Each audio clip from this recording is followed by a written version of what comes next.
What is up, lads? It is the Midnight Kid, and welcome back to the PESUniverse podcast. We're back with PES 2020 to discuss, and we've got two brilliant guests on today. I'm joined, of course, by my co-host, getting tongue-tied already. We are with Weza, and Weza FC is here joining us. And we have also got our first guest of the new season, Mr. Spoony Pizzas himself. What is up, lads? We'll start with Spoony, because Weza, I know you like to talk. Spoony, welcome to the podcast. Delighted thank you very much. Delighted to have you on, man. Yeah, thank you very much. It's great to be on this podcast. It's great honor to be with some guys from the PESUniverse world. Nice. We didn't pay you to say that, okay? Just buttering us up already. He's just buttering us up here, Wes. And of course, we are as well joined by, as I said, Weza FC, the second part of this, or the co-host of this podcast. Weza, how you doing, my man? I was going to say, still recovering from being described as a guest, but I'll recover. I'm all good, man. You know what I mean. I'm rusty, okay? I'm rusty. This is like, I know. 2 months since the podcast. So. I was going to say, it's like a 6 weeks holiday from school. So yeah, we're back amongst it now, which is good. So we're back. So Wes has warned me like not to introduce the podcast as like a relaunch, because I'm going to just mention it now, Wes, because it's like at the back of my head not to mention it. So I'm just going to mention it. So yeah, this isn't like going to be much of it. Like, we're just basically moving from PES 2019 to discuss onto PES 2020. So for anyone that's kind of thinking, it's just going to be a continuation on from the last episode that we did, which I think was episode, was it 14? 13, 14? Yeah, so this is just going to be the PESUniverse podcast talking about PES 2020 and the future and stuff like that. So yeah, let's jump right into it. Spoony, we're going to start with you. You are the guest of honor here today, and as I said, we're delighted to get you on. I mean, for everyone that doesn't know you, can you just like explain who you are in the PES scene and the PES community, and just a brief synopsis of what you do in terms of, I know you do YouTube and stuff, but just for anyone that's listening for the first time and hasn't heard the name Spoony Pizzas before. Yeah. So I reside on in YouTube, in the YouTube world. I started in November 2017. I started off with Share Factory and a mic, and it sort of just escalated from there. I just started doing some streams, some videos. I started late because I never had a really good connection. Like, I didn't have fiber optic. I had a 56k modem until 2017. I can relate. Trust me, living in Ireland here, like, I didn't get fiber till like 6 or 7 months ago. So yeah. So it was like it was something I always wanted to do and get into, but I just didn't have the connection to do it. So when November came around, I started uploading videos, and then I started doing tutorials and tactics, and literally, I just tried to put as much content on my channel as possible, whether it's, just tutorials on how to install certain mods, your option files, for example. I try to cover as much as I can, really. Sometimes it's a bit overwhelming, but I love doing what I do. So it's just, it's purely focused on PES. It's started from probably about, I think, PES 2017, but it didn't really pick up until PES 2018, until I started doing the review of PES 2018, and then the Super Council video sort of got the attention of viewers. It was just a case of spamming videos daily. Honestly, I was like looking at YouTube, and I was like, bloody hell, there's all my YouTube videos in the sidebar. So I was like, bloody hell. It's like with anything though. It's like you just have to be regular, like, and consistent with your uploads. It's like anything, it's like with updates to the option file. People see you putting in the effort, they will eventually like come around and say, this guy is actually putting out proper quality regularly, so that was one of the things. I started off, and the videos probably weren't all that great. I had, like I say, the Super Council and the review was all right, but there was a lot of trash that I was putting out as well. So I've managed to tighten myself up, but it's a learning process. Over time, you're going to get better. It's all about continuous improvement, trying to look how you can improve yourself. Look at other channels, True Brits, yourselves, PESUniverse, the Midnight Kid. Oh yeah, back in the day. I know you lost your channel at some point, didn't you? I think. Which is but it's good. Like, it's good. It's good, to be honest with you. It's good to see new guys such as yourself, and I say new, you've been around for 2 years, but it is good to see more and more people play PES and actually upload content. Yes, Because even with you, Wes, like on Twitch and that, you've kind of you really enjoy streaming on Twitch, and I know you're doing a lot of the charity stuff now as well and that. But the more content that you're putting out regularly, like we can all have a bitch and a moan about the game, but there is something that does draw us back like every time. Yeah. So, There. it is good to see that like people do just want to chill out with you sometimes and watch some PES. Whether it's a YouTube video, whether it's listening to a podcast, hopefully, whether it's a stream, whatever. So yeah, man. No, I like your videos, honestly, I do. And it's tutorials and stuff. People always go mad for that stuff anyway, because they want to get better at the game. They don't like losing to their friends. They like the banter of it and stuff. So yeah. Just on that topic, I suppose, and like this is pretty much because the last episode that we had on the podcast was dealing with PES 2019. It was dealing with our hopes and our dreams for PES 2020, and like, let's just jump right in. And I'm going to start with you, Spoonie, obviously, because you are the guest, as I said. And Wes, I'm not ignoring you now, okay? Don't be getting jealous, right? No problem. But no, you've got your new toy. It's fine. But Wes, get back in your box. Wes is just patiently waiting to unleash on me now. But yeah, Spoonie, I mean, you obviously played a lot of PES 2019, and just to kind of ask you, as of right now, and we'll go back in a few minutes once Wes has had his say as well, of comparing maybe the demo, because I know a lot of people have asked me, can you talk about the demo and talk about the retail version? Can you talk about the patches, the future patches, all this sort of stuff? As of right now, as of tonight, which time of recording is Thursday evening, how are you feeling about PES? Like, how are you feeling about PES 2020 as of right now? Oh gosh, that's a good question. So overall, it is a very, very good football game, but having played the demo, it's sort of, I think if I didn't play the demo, I would think, cool, this is a hell of a good game. But the fact that I played the demo like everyone else, and there was some things they introduced, which we can cover off in a bit, that sort of made the demo really stand out compared to the full game. And, a lot of people have sort of highlighted their views and thoughts, which I can share with you. But I would say the full game is very good, but there are some glaring fixes. In my opinion. Now I know there's probably criticized for this, but hey, it's my opinion. I don't care. Yeah. The full game, I believe, is actually closer than the demo to being a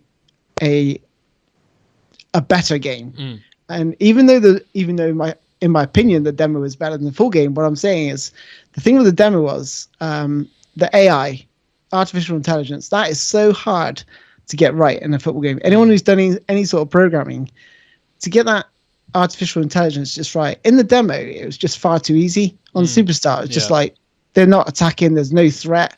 I was bored. I was like, it feels great. Everything feels great, and it played really well online. But as an offline player, predominantly like myself, I just find that the AI was just not there. So with the full game, the AI, the artificial intelligence was much better. The dynamic, attacking wise, they're more dynamic. They've really varied up their attacks, and the patterns are harder to read. So, actually offer a bit of threat. There's still a bit of issue tactically with the teams. Sometimes you find a lot of the smaller teams or even mid-range teams sort of sitting back and defending en masse. Yeah.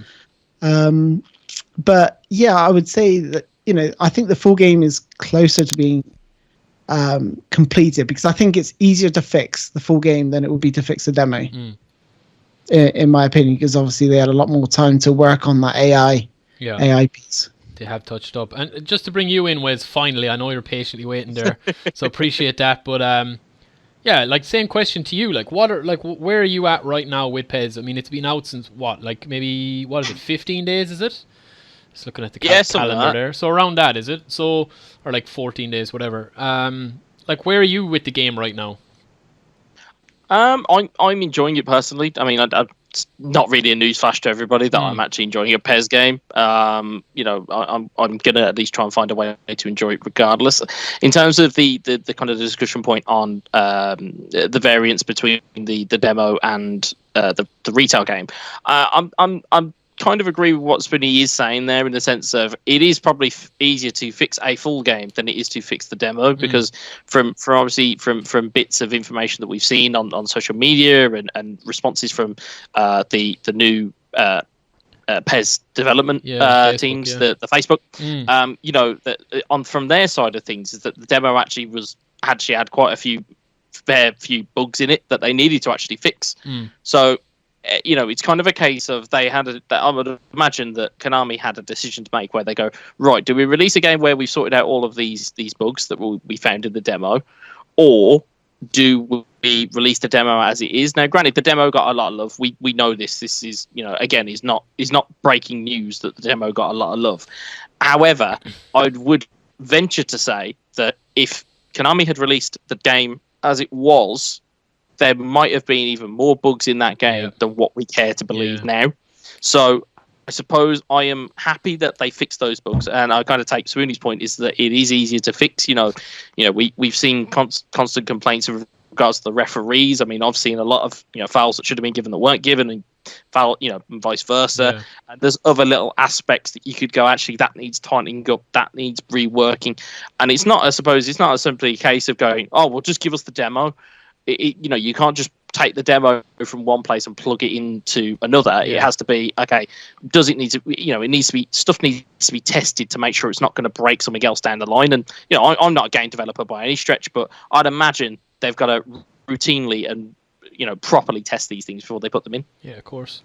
Like, it's just, it is a thing, and it's a good talking point that the demo, as well as, you know, we had the online beta and that sort of style of gameplay, but I do think a lot of people, and myself included, a lot of people that kind of see the differences, like, most visibly, is because when you're playing a myClub, you know, like, myClub is a completely different kettle of fish, completely, like, to playing a 1v1 match on the beta or whatever, when you're picking, like, France, or you're picking your regular teams with your regular formations. Whereas, like, if you're coming up against somebody on myClub, you've got so many systems in play. And I know this is something we've mentioned before, Wes, on previous podcasts with, you know, PES 2019, where it's like, you've got team spirit, you've got manager boosts, and you've got, like, all these type of featured players that are, like, you know, superstar players that are just able to run around, or able to defend as good as a defender if they're a striker, you know, just completely dominant. So I do think that it is a fractured look at kind of comparing the demo to myClub, which I know people will do and continue to do. I think your point, Spoonie, of saying that they started to kind of develop some things in the demo and then in the real game, I think sometimes that the game is like, I think it bypasses midfield a bit too easily still, and that brings attention onto, or puts more of a spotlight on the failings of the AI, such as not being set up defensively as they would in real life, you know what I mean? And they look kind of silly when their ball is coming in and they're running backwards rather than kind of shimmy back facing the ball, you know, like you do in real football. So I do think that midfield area from the demo to the real game has changed. I don't know if that's because, and obviously let me know your thoughts, I don't know if that's because people are playing the game differently, like with a real, like, I need to win every game type of mentality, or if it's because they've, like, reduced that midfield kind of physicality battle because of the refs and because of certain other things that do need a little bit of ironing out in the next patch or whatever. With the demo, you know, there was tons of complaints around the tackling. People saying, "Oh, it's too easy to foul," and all this. And I was one of them as well. I'm not going to lie. I was one of those people that said, I didn't report it to Konami at the time. I just sort of did my review and kept my thoughts to myself and put my review out there. And I look back at my review of the demo, and I was just like, well, yeah, there I am complaining about the tackles just like everyone else. But then probably about a week later, probably not even a week later, probably like 3 or 4 days later, I actually realized it's because you couldn't just charge in like a rhino like you could in PES 2019, PES 2018. You could just charge in from any angle and win the ball, and you're like, yeah, cool, I got it. Or you know, literally just barge into people.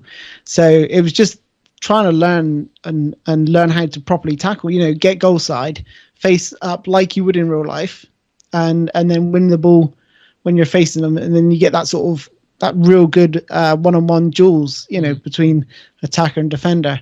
But the fact that, you know, that so many people complained, can I be like, oh, you know, yeah, and they have reacted based on the feedback, and you know, it is. it's gone the other way. It's a very difficult one because, like, I've seen feedback go back where it's like, and when I was over at E3 and whatever, and I was playing with different people, and you're getting such a different variety of people coming in to play it. You get people that play it maybe once or twice a year, have no intention of buying it, and are giving feedback. And then you have people like myself who, you know, have played PES since I was a kid, and it's like none of us have a better opinion of the other. Like, I'm not in a better position to be able. My opinion doesn't matter more than, you know, anybody that comes in and plays the game, whether I've played 1,000 hours or 10 hours, you know, because you can spot things in a game that you're not happy with to yourself personally if you don't like something. Yeah. But I do think that it is an issue in sports games, and I think that it's something that people don't really think about too often. But people want to be good at football games. Like, they don't want to go out and play like 5 or 6 matches against their friends and not be able to score. You know what I mean? They want to be able to go out and pull off. Now, I'm speaking in wildly generalizations here, and I don't usually do that, but a lot of people that I have spoken to and stuff, like, over the course of the last 6 months of what they want in PES 2020 and stuff, is like, they want to be able to get on the ball with Mbappe and blitz through a team. They want to be able to curl one in with Messi from 30 yards out like 3 or 4 times a game, you know? And that is okay if that's what people want. And it's something, and it goes back to the point of the tackling. And, like, for you, Wes, like, you're a very good player of the game. Like, did you find the tackling, and do you find the tackling, apart from the refs and the not blowing of fouls and stuff like that, but the actual buttons and the reaction times of the defenders and stuff, like, have you struggled with defending from the demo to the real game, or have you found that balance of how to defend? Probably not converting from the demo. No, I think when you first played the demo, in terms of your defending, you had to pick you had to pick your times of tackling. You had to hit your double X right. You had to hit your slide tackle right. You couldn't just go, you know, for lack of a better term, running in like a bull in a china shop. Instead, you had an element of control with how you defended. So, you know, for example, if I'm playing Spoonie and Spoonie decides to overload his right hand side, it's like I have the choice. I can either double up, I can throw a tackle in early, but if I throw a tackle in too early, then Spoonie could get a ball down the right hand side, which leaves me wide open. You know, there were so many different elements to it. With, I think, the full game, I think the defending has kind of gone back to circa 2019, where it's very much a case of you can hold pressure, you know, you can hold second teammate, and the AI will go out and push people out there. You know, people have asked me how I defend and what I do, and most of my time is lazily it's let the AI do it. It wasn't necessarily the way with the demo, because you had to go out and you had to go and you had to physically go out and get that ball, because the AI wouldn't do all of the kind of the work for you. And I think that they've kind of reverted it back the other way, like we mentioned from feedback, which, you know, everybody's entitled to give their feedback. But I think it's, if you've got a particular section of people that are going, hey, actually, we prefer this type of thing, it's like, okay, well, you know, there has to be something for those players to then come and relearn a game. It shouldn't be a case that, okay, well, the game is the same as 2019 and 2018 and 2017 and 2016. You know, there has to be some element of, okay, we actually need to relearn this. We need to figure this out. I mean, I know there was a tweet, shout out Eldridge O'Neill, who was basically kind of saying this, a similar thing of, do you know what? I don't see it as much because I've learned to do this. And granted, slightly controversial opinion, and, you know, I respect him for it. But I didn't necessarily agree with it to that scale. I think there is something the defending has fundamentally gone back in one direction. But it's almost to a case of, well, it's almost the same as the 2019 defending, where you can just let players go out and just, there you go. You know, you can let your AI go out and do it. And provided you've got the second pass marked properly, you'll get the ball back 9 times out of 10. Like the passing lanes, stopping the passing lanes is still the most effective way of like stopping an opponent, and the most effective way to do that is to manually run into the passing lane. It's not it's not like how you defend in real life where you'd hold the line and you defend if you're going back a couple of years and you're looking at a slower based defender such as maybe John Terry or somebody of that ilk who would have had an excellent footballing brain, but he wasn't an absolute beast of an athlete like Koulibaly or someone like that, where he had to actually defend properly by controlling the lines, controlling the passing lanes, and do it that way. Whereas in PES, the most effective way to stop an opponent is to basically stop the ball getting through, and that means running into it like a madman sometimes, just to especially in myClub, because that's how people play. And then on that point that you said about the demo, where you made a good point there, where you said you had to go out and get that ball, that the AI was pretty much just going to stand up and say, I'm not fucking controlling this team, you are. Like, get out there and get the ball yourself, I'm chilling. Where do you find... watch your last mate die off. Yeah, exactly. But like, where do you find the balance between that? And I might ask this of you, Spoony, first. Of like, where do you find like Konami are in a very hard position there, because if they make the AI, I don't know, they're like, if they make the AI too overpowered, like, people are that are playing Master League that want an organic type of challenge are going to be saying, well, I can just hold a button here and my AI is going to go out and defend. And then if you turn it down the other way too much, you're going to have people that play myClub that are like, I'm literally holding the button and my player is just standing up, and it's like, yeah, but you have to go out and defend the tackle. Like how it was in the demo, say. Like, do you find that it's going to be an ever like constant battle between finding the balance between a game that people play online with an online centric like frequency of playing the game, just myClub, they don't know anything about Master League, they don't know anything about any of the other modes, and then you've got somebody that just plays Master League that wants it to be a rock hard challenge at the back or in midfield. Like, is that kind of a hard balance, do you think, for a sports game, even in 2019, 2020? Yeah, absolutely. You got to think about new players coming to the PES franchise. So if you make it too hard for them, they're just going to go, this is way too difficult, or I can't tackle the, why is it a foul every time I'm holding the X button? Or, they might come from the other football game and just think, well, all I got to do is just do these, couple buttons and I win the ball back pretty easily. Whereas if it's going to teach skill, yes, it pleases those of us who have been playing this game and franchise for years and years and years. But what you're going to find that new players are just going to go, I'm not playing this. Yeah. And therefore I can understand sort of, Konami's development point, that they don't want to sort of put off the new players. They want to attract more business. They want to, especially delving into the esports this year. They're going to want to make it as accessible as possible for new players to just pick up the gamepad and play and enjoy themselves, and without having to think too much about it. So it is that fine balancing act between getting it right for the new players, but also making it different for the for those that have been around a while.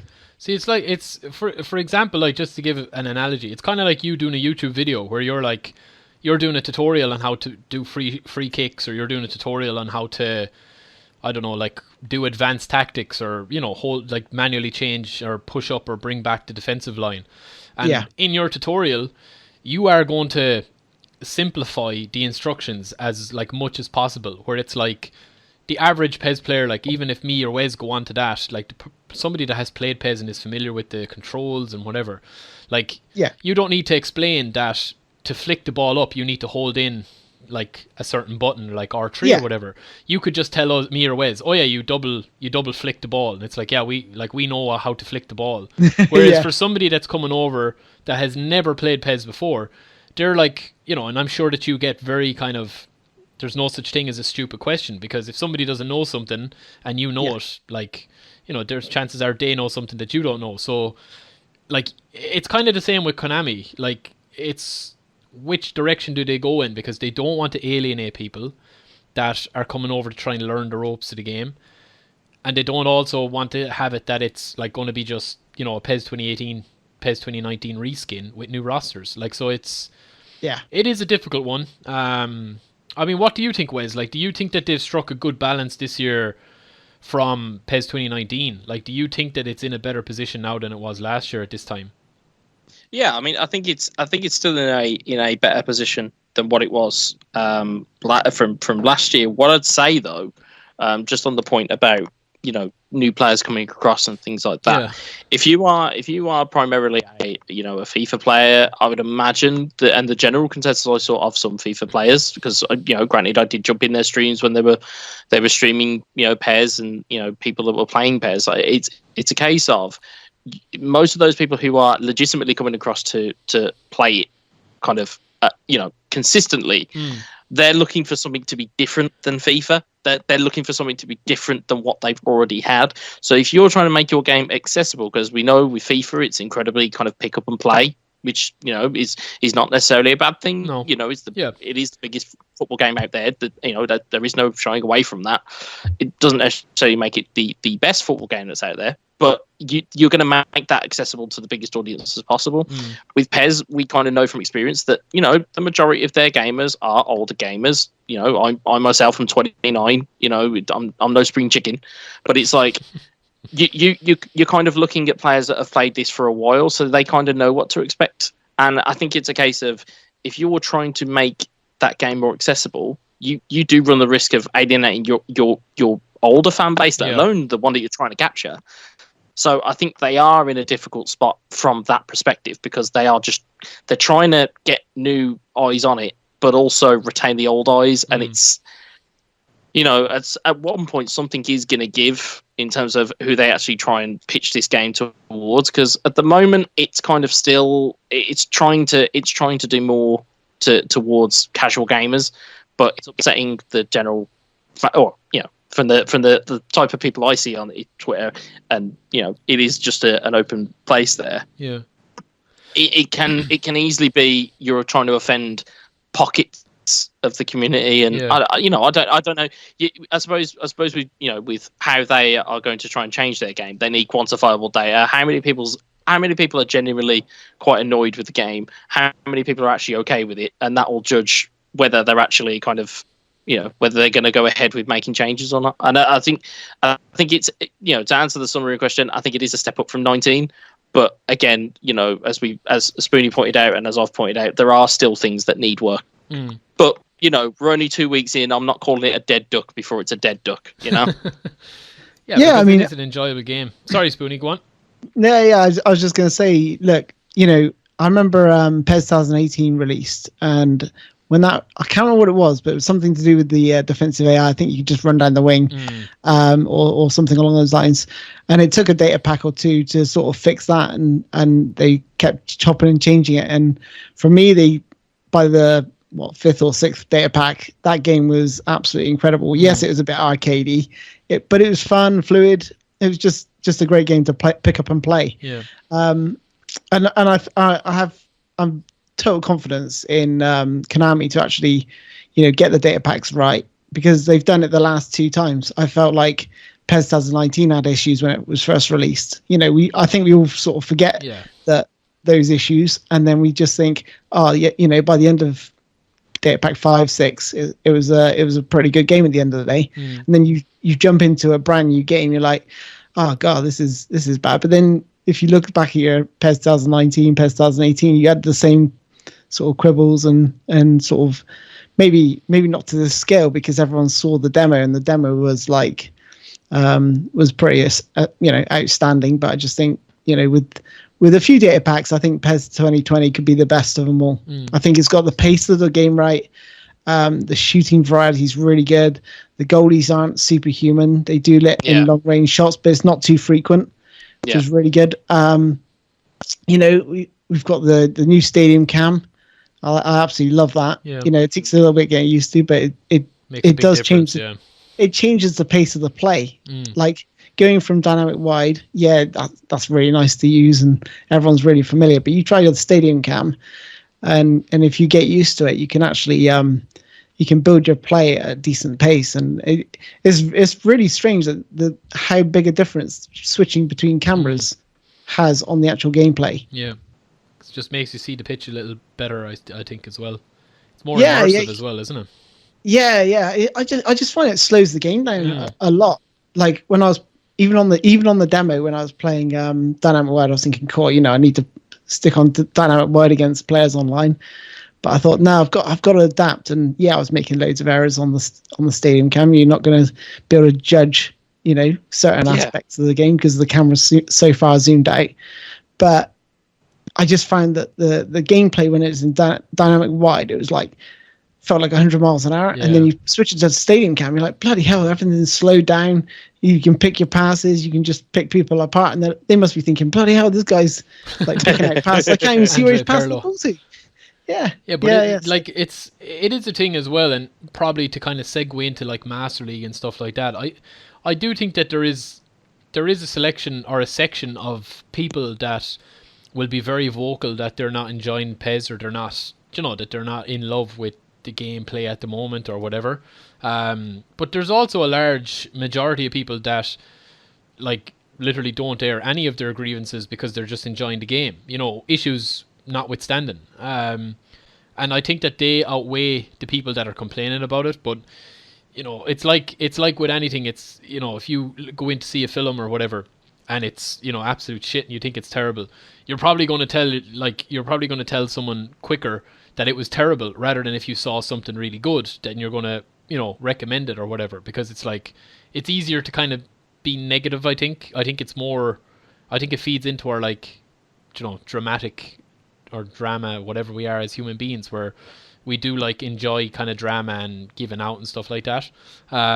So I do think that for instance with Master League, a lot of people that have pretty much led a campaign or have been like, oh, this is my last PES ever. Even back in PES 2014 and 15, this is my last PES ever if they don't fix Master League. If they don't fix the transfers, if they don't do that. And every year they'd come back with the same, oh, they need to fix it next year and whatever, I'll give it one more chance. Now that they actually have put a bit of a spotlight on Master League, and Spoony, you're probably the best man to talk about Master League, because Wes doesn't really play Master League and I literally haven't had time to even play, so with editing. So do you find that it's kind of a very difficult thing to people, and I know this is something that you've often said to me, Wes, when we've been talking, that somebody will lead a campaign to fix something, but when it's fixed then they just drop it and move on to something else to fix, that kind of way. We had the nets, we had the goalkeepers, we had that defensive AI issue that you were talking about in 18, Spoony. We had Master League. Slowly but surely Konami have kind of got the base game right. Now they've started to turn their attention to the modes. Do you just think that there's always going to be a section of people that are never happy no matter what happens? You're never going to please everyone. But I'm actually one of these people that think the Master League could be a lot better. I don't know how you say you haven't played a lot, but I know Weza actually posted something probably about 6 or 9 months ago now. I don't know if you remember, but you put some sort of RPG elements into. I think you had a screenshot from someone or a concept design of RPG elements that happen in the game. Yeah. And I saw that. I thought that's a really good idea. And I thought that I anticipated that would happen in the Master League with your manager, but the responses to the questions don't really seem to have an impact. There's no sort of RPG elements. There should be. What they need is like I say, RPG elements where it's not all positive if you answer the right questions, because it's easy to answer the typical cliche manager answers that every manager gives off. What there should be is sort of you maybe get a question, and whichever one you choose is going to have a negative impact, but it's also going to have a positive impact. So you might upset the fans, but you're going to make your players happy. Yeah. Or you might, what? There's no right answer as such. Yeah. Yeah. And then it's like NBA 2K is like that. Yeah. Yeah. You pick your battles really. Well, they used to have something in a very, very old Madden NFL game that was very much the same, where you'd have franchise mode, and then you could, if you don't pick up fans, you pick up player morale. If you don't pick up player morale, then your coach is unhappy. Yeah. But it's and that's the thing we've always kind of pointed out. There is so much that can be learned from gaming's history to bring it up to the new age, that even if they dressed it up as, oh, do you know what, it's this brand new thing. But actually, we all kind of know, actually, it's just this thing that was implemented 10 or 15 years ago. At least everyone will actually go, oh, well, do you know what? Actually, it's a welcome change that they've put that in, and they've built that up as a new thing to have for new age, and it's like, with the older PES games, for example, we now live in a world where like we can get updates to our phone pretty much every month. You get updates to games, obviously, whenever they come out. Back in the day, it was just, here's your game, and if it don't work, it don't work. Yeah. Like, you don't like it, like just get away. In old PESs, that used to be the case. It used to be a case of, well, you just have to wait until the next PES to see how it gets on. And I think sometimes it's just we're far too ready to just go, oh, actually, we deserve more out of this. It's like, well, at the end of the day, it's not the same as it used to be, and it's the same with the nostalgia trip that people sometimes go on in regards to, oh, well, do you know what, PES 5 and PES 6, they were the best PESs ever. It's like, yeah, but you probably don't remember, is that there were probably several bugs in that, but you chose to forgive that. Yeah. It's not every game is not going to be perfect. That's my kind of, my Springer's final thought. No game is ever going to be perfect. No. No matter what you want to do to it, no matter how you want to play it, it will always have something that will be, different or not right. And unfortunately, it's a case of we're just going to have to wait for updates and kind of see how it goes, really. Yeah, I think you're right, because I looked at PES 2018 and I thought there's no game that's going to top this. New game. Yeah. I thought that was better than ISS 98. In my opinion, that was absolutely flawless. Yeah, it's a bit arcadey, it's a bit fun, fluid. That's what I really enjoyed from a football game. But then PES 2019 came along. I was thinking, bloody hell, it's got better. I was like, no way. And then PES 20, the demo came along. I was thinking, this is even better again. So I was just thinking, how the hell do they keep? The thing is, I think they set the bar really high with that PES 2020 demo. And that's sort of, everyone's sort of, I think if there was no demo and you just put out the full game, people would be like, cool, this is actually a really good game. But the fact that people played the demo, it's just like, oh, I want the demo back, But you're never going to please everyone. Yeah. It's impossible. You never are. Like, you just have to pick your audience and just say, look, this is the direction we're going in, and that's it, It's like every game has come to that point in its history. And I think PES is eventually going to come, whether it comes next year with the next gen, or we presume it's going to be, obviously the next gen consoles are going to be probably revealed soon. Like, there is going to come a time in the franchise where they'll need to decide, look, this is the direction that we're going, whether that's a direction that the three of us will agree with and we're here next year talking on the podcast, again, or whatever. Like, it does need to be a direction. Like, if you look at Call of Duty, which is probably one of the biggest franchises of all time in games, like, they've reinvented themselves 3-4 times in its life cycle, and PES is a lot older than that, and PES has never actually just said definitively, we are going for the hardcore simulation route here, or we are going for the full-on arcade. I think they're trying to do what all sports games have done, and it's kind of find a mix. Obviously you'll have the games like NFL Street and like FIFA Street and like NBA Jam or whatever it's called, where they're just basically your players lighting on fire and all this sort of crazy stuff. And they're brilliant fun, but like, you're not going to sit down and play that because there isn't as much depth in it as a proper, football game. But it is interesting. Like, it's interesting because, as you say there, Spoonie, like, you'd like to see a lot of changes to Master League. I mean, I'm a massive Master League player as well. Like, I just can't wait to sit down and actually invest a bit of time in Master League. Yeah. But I do think that they have, the fact that they've even like shone a spotlight on Master League instead of just letting it kind of die a slow death and say, look, Master League doesn't earn us any money. It doesn't. It's no good for developing the brand of the football game or for the series. We're just going to focus on esports, myClub, Legends, licenses. I do think that it's a good step for offline players that Master League is getting a bit of love. Yeah. And I don't think that this year will be the last of the upgrades to Master League going into the future, with the way that they've put it back into the focus 1 year before next gen consoles and stuff. So, I mean, like, I don't know, lads. I don't know. Sometimes you just get sick of people.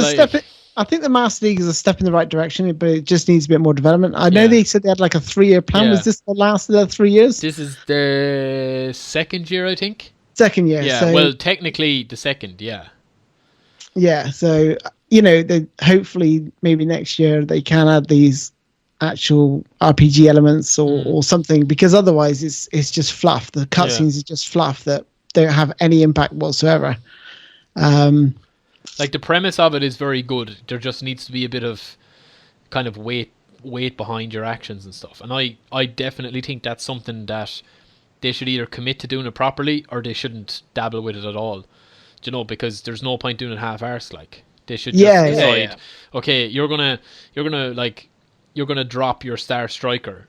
Like his form is gonna just plummet, and he's gonna hand in a transfer request or something like something like that. Where it would add a little bit of kind of drama to it. Yes, and I think we all have different versions of the game that we would make if we won the. Me and Wes often say like, oh, if we ever won the Euro Millions or whatever, this is the football game I'd make. But the chances are is that like I'd make some decisions that you guys wouldn't agree with or wouldn't like. So, it is a difficult one. Like, and people are always going to have different opinions. That's just the way of the world.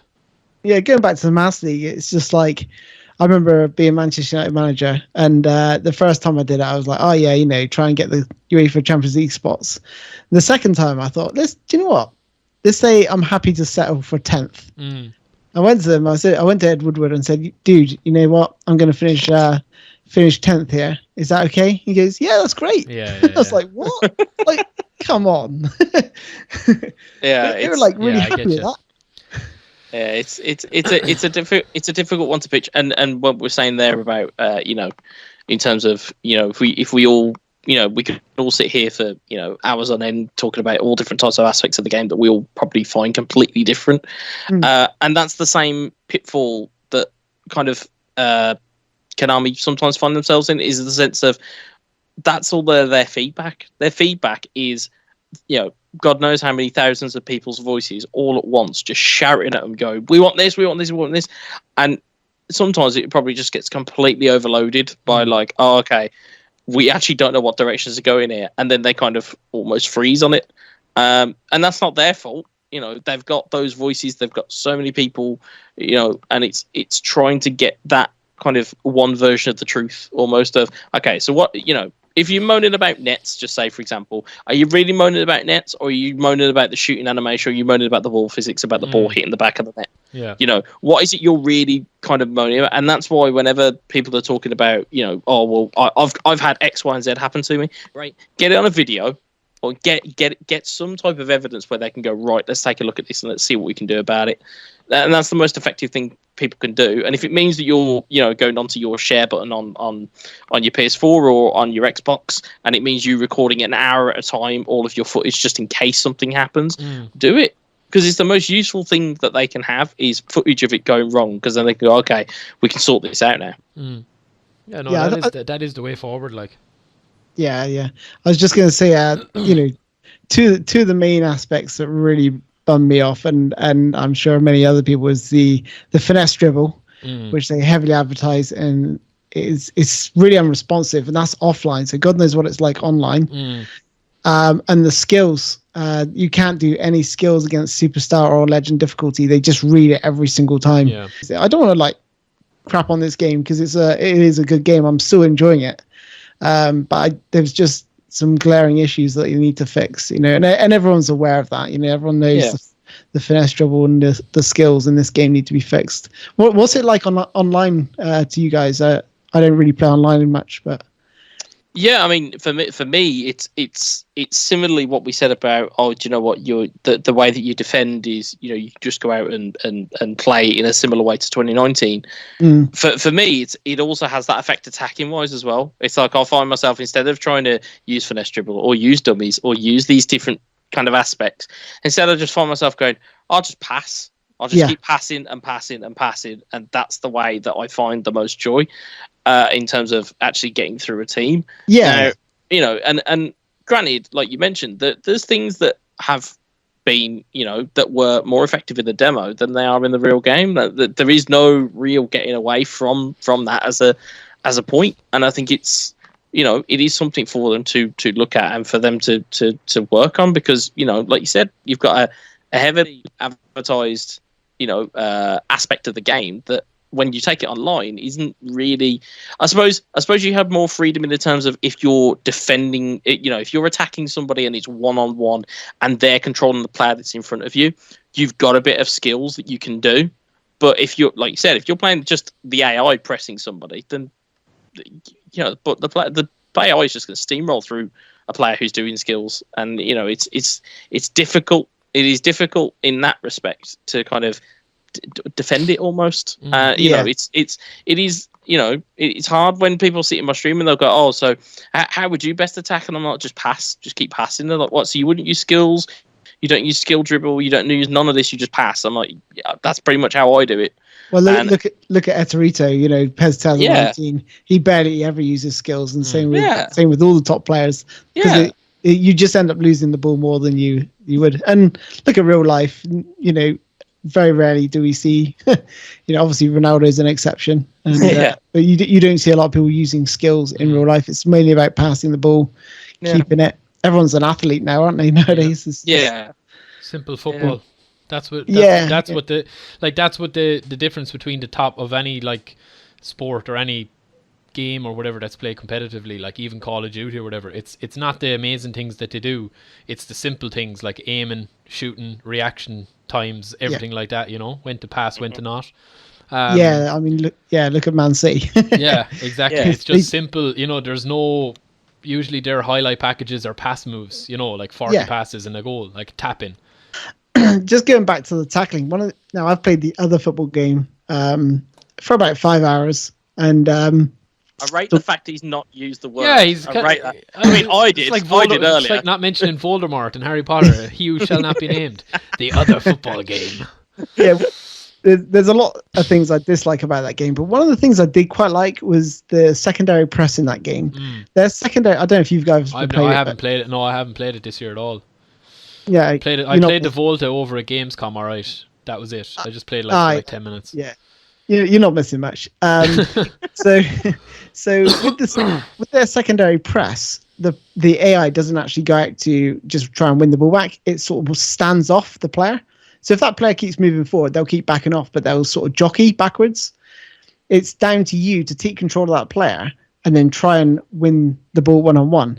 And this is where this balancing act comes from, because I was like, this is really cool. But then I came across this player online, and so you got this sort of 1-on-1, which they really want to, really want to focus on these 1-on-1 duels. But this guy had the ball from the halfway line. I don't think he was anyone special. I think it was like Verratti, and he was doing all these skill moves. Yeah. I was thinking, bloody hell! I'm like jockeying left to right to try and stop him, and he got pushed me all the way back to my penalty area just through all these skill moves he's pulling off. It's absolutely ridiculous, but it's getting that. It was good. It's a great idea. They need to hone it down somehow on the skills, because their skills are so responsive, and I was like, bloody hell, I felt like a bit of a crab, to be honest. I kept going side to side trying to stop him going forward, but it's just trying to like get that right balance of not being too difficult to defend. Yeah. And you don't want skills like that, that at that speed and that frequency. There should be some sort of stamina bar in that game or something, but taking that back to PES, that's what they've got to get right. They've got to get the skills right, but not make it too overpowering. So you're going to see people, like you say, doing roulettes and 360s and flip flaps all over the show. Yeah, I definitely get on board with that. I think there was a PES a while ago that had, I think it was basically you could rainbow flick it from kickoff and get to somebody's goal, and it was just like, you just look at it and you just go, like, well, where's the reality in that? Yeah. But then again, I'm also talking about the same type of game that also had, hidden unlockable consumables of being dressed as turkeys and velociraptors. So I don't really know what point you can kind of really go at there, to be honest. Yeah. I tell you what's good this year, though. I tell you what is good is the you mentioned it earlier about the dev comms. I think that's really good that they're definitely, yeah. Coming out and being a bit more transparent with the fans, telling us what they're actually developing rather than just us sitting there and praying, hoping that the data pack's going to fix everything that we sort of sending to them. So it's good to get that feedback and understand what they're developing and working on. So I think that's a really good aspect of PES this year. Yeah, it's another positive, isn't it? Yeah, absolutely. Yeah, there is a lot of positives. I know we've been, it's natural to talk about the negatives. Everyone wants to hear what you say about the negatives, I guess, of a game. But there is a hell of a lot of positives, and it's still the best football game out there by quite some distance, in my opinion. I will play the best football game. I don't know about you guys, whether you stick to one or go to the other, but 2004, PES 2014 and 15 were the worst games I've ever played. Up there with FIFA 2005. But I just couldn't play them. I had to go and play FIFA on the FIFA for 14 and 15 those years, which were actually pretty good during that time. But I will just play the best football game out. That's why I'm not called, PES Spoonie Pizzas or Pizzas PES. Yeah. But PES has always been, but like I say, apart from those two FIFAs, it's always been PES for me. PES has just been, all the way back on ISS 64, ISS 98. Those were two of my favorite football games for ages until PES 2018 came along, and that was my new favorite, or that still is my new favorite game. It's what about you guys? What's your favorite PES? Is it still PES 6? PES 5? Go on, Wes. I'll let you. Go on, Wes. I think I know your one, Wes. Actually, go on. No, I don't think you do. Go on. No, I think my one. But no, I think I have mentioned it before to keep consistency. Now, I can't remember if it was 2010 or it was 2011, but it was the last one that had MLO in it. That game, I could have played the wheels off of that game. Purely because FIFA was basically unplayable that year. So I was like, well, I can't play online, but I can play PES online. And then MLO happened, and then there was, like late nights speaking to Daniel Henry, shout out Daniel Henry, of like being in an Xbox Live party chat where it was like, yeah, we're just going to go and play in the Champions League thing that's on at 3 a.m. in the morning. Remember the old tournaments? It'd be on at 3 a.m. in the morning. Yeah, it'd be like 3 a.m. and you're going to play in the Champions League this week. Whereas, do you know what? I think I might try and get through it this time. And it was like, having the ability to grind to get players, having the ability to play a couple games, and you could just basically swap out and sell like your most expensive player to get an even more expensive player. I remember having, it was peak Rooney and peak Torres up front, and it was just gold. It was so much fun. I'm really surprised. I'm surprised because most people, whenever I ask that question, it's like PES 5, 6, ISS 98. Those are the ones that sort of come up most. Yeah. It's the first time I heard PES 10, PES 11. It was just for MLO or Master League Online for those who are uninitiated. Master League Online was just it for me. That was Master it. League Online was up until 13, wasn't it? PES 13. Because I thought that's what I was going to say. I thought your favorite was PES 2013. No. It was a particular. I know which PES it was because it was FIFA 11 that was the one that was basically unplayable online. Okay. So you could sometimes end up in like phantom games that weren't actually on. Like it was madness. No, honestly, some of it. And then I was like, well, my mates were like, "You're gonna go and play PES over FIFA," even though FIFA's better at this point. And I was like, well, put it this way, I can't play online, and my favorite thing to do is play online at this point. And like you say, it's for the memories of what you've got playing with it. So, late nights trying to figure out what tournaments you're going to play in, trying to grind to get more players. It was a simpler time.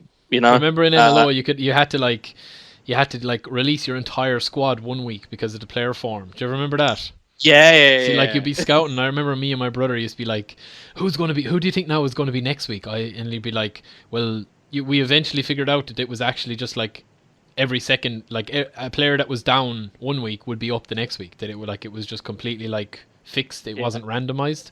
Yeah. So we started to buy the players ahead in advance so that they weren't as expensive.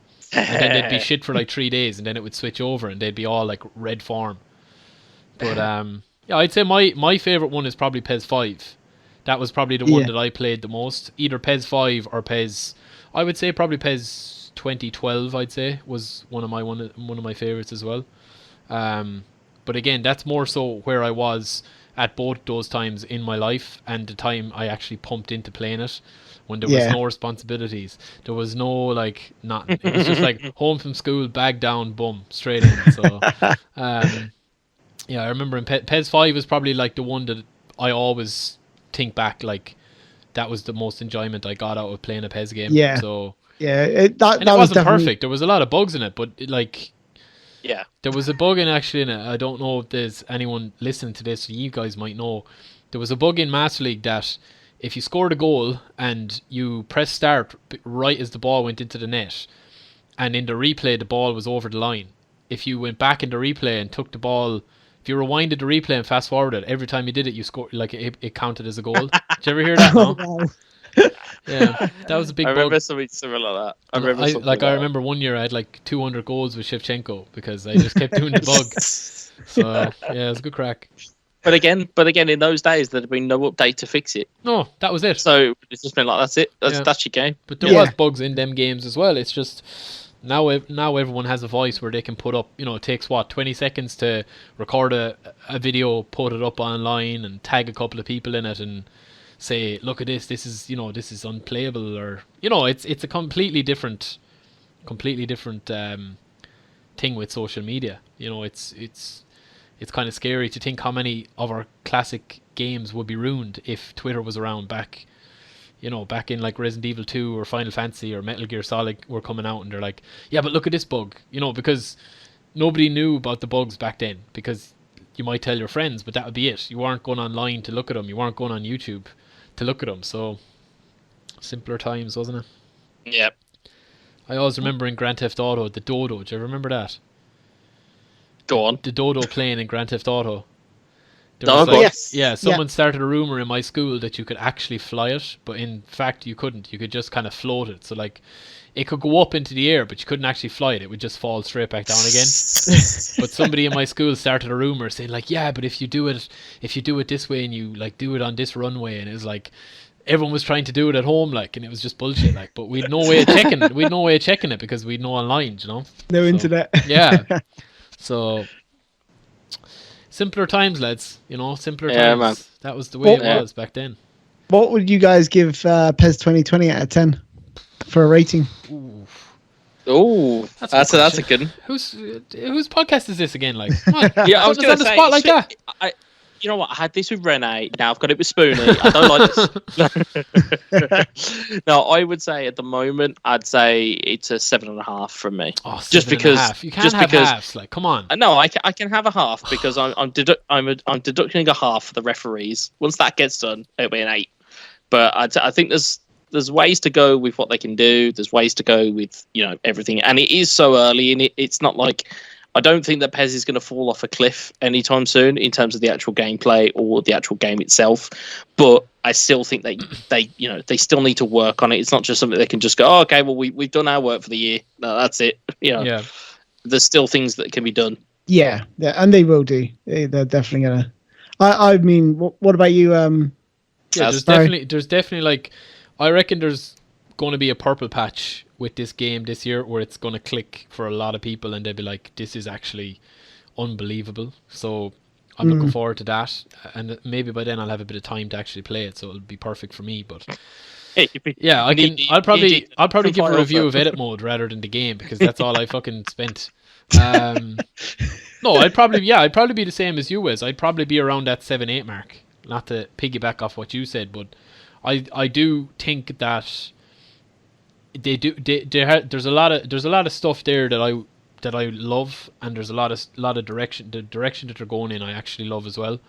But I do think that it needs a little tweak here and there on the pitch, because that's where you spend most of your time. I mean, you can talk about menus and nets and all this sort of stuff and whatever. Once you're actually playing the game on the pitch, that's all that matters, like 90% of the time. So yeah, I'd like to see the referees definitely need to be kind of looked at, and this whole kind of like the ball bounces off one player and then the player doesn't know what to do for like a split second, and you're like trying to get the ball, like get the ball, please get the ball, and then like it gets intercepted or it bounces off 2 or 3 players, or there's little things like that. But yeah, I'd probably go around 7, 8 as well.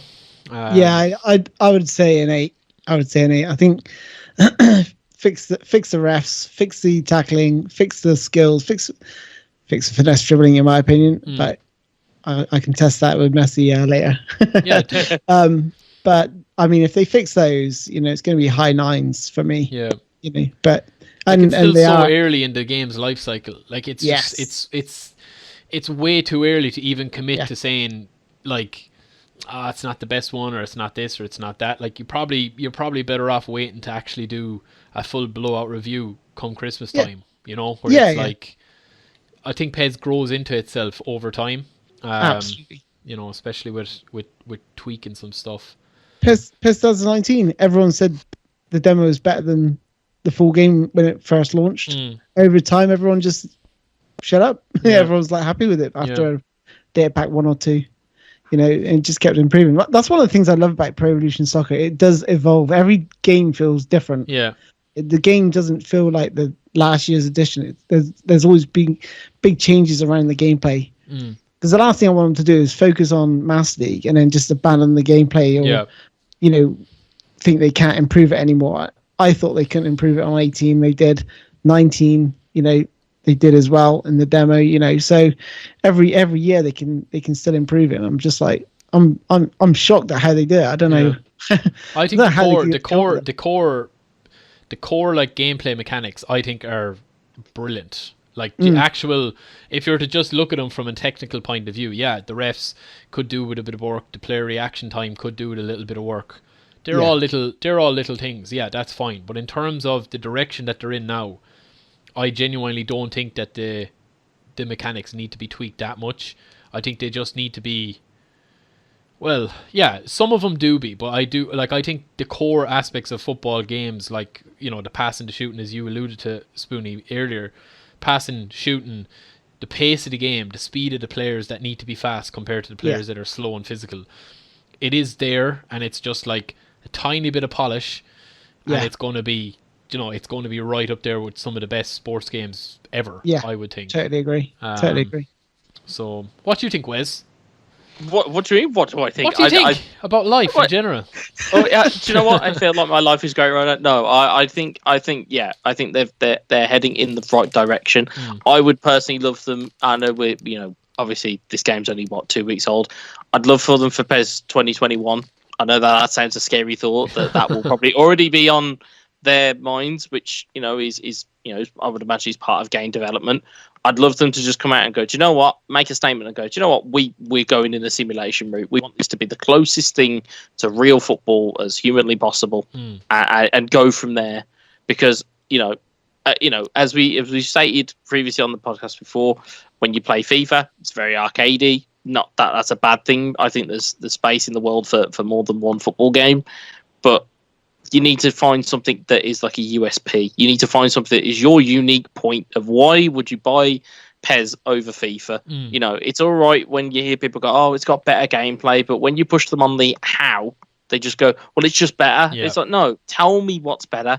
Tell me what's better. And that's what I'd love them to come out and go, do you know what? We've got slicker reactions. We've got better animations. We've got a more fluid game of football. The pacing of it is as real as it gets, like that type of thing. Like, just really put out there and go, yeah, this is why we're better than the other game. And obviously I don't want them to be like, oh, it's the PES FIFA test. Which one do you prefer? It's like, no, just come out and just have the strength and the confidence in your own game, because do you know what? They have a lot to be confident and a lot to be proud of, but I think that they sometimes need to shout about it a little bit more. Yeah. Well put. Well said. I'm trying to eat a Twix here as quietly as possible. I was like, the minute I bit off a piece, I was like, I regret biting that off because I was just going to be so loud. But anyway, boys, I think we'll end it there. Right. Spoonie, thanks a million for coming on. I'm sure you'll come on again in the future if absolutely. You'd like to. Because it's like with everything, every time we talk, there's literally like we could talk for 3 or 4 hours on anything. It's just talking PES. So appreciate you taking the time to come on, and make sure whoever's listening to check out Spoonie Pizzas on YouTube. This will be up on SoundCloud. I think we're actually putting this up on YouTube now as well. So It Cool. goes up on iTunes as well, right? iTunes, SoundCloud, and I think we're going to go Basically to just- YouTube as well. Basically, Really? just anywhere you get your podcasts, really. Exactly, yeah. So Yeah. check him out, check Spoony Pizzas out, and Wes, I'll let you round it off. I'm going to go say my goodbyes because I'm actually busting to go for like a whiz. Well, You I realise just want to that's say just like... before you go, I just want to say thank you for having me on. No So bother, that's, man. Appreciate it's a you great coming on. honor. Thank you very No, much. we Keep doing appreciate what you you're having doing, into it. and we'll catch up with you later in the year, I'm sure, when there's like another patch. Yeah, Let's see what you're that'd thinking. be cool. But Well, guys, don't call it a reboot and don't call it a rebrand. This has been episode 1 of season 2 of the PESUniverse podcast. I have been Wezza. Virtual left has been the Midnight Kid, and my virtual right has been Spoony Pizzas. Take care and enjoy the rest of your day, evening, or afternoon, wherever you Weekend. listen to this. yeah. Good luck. Cheers. Peace.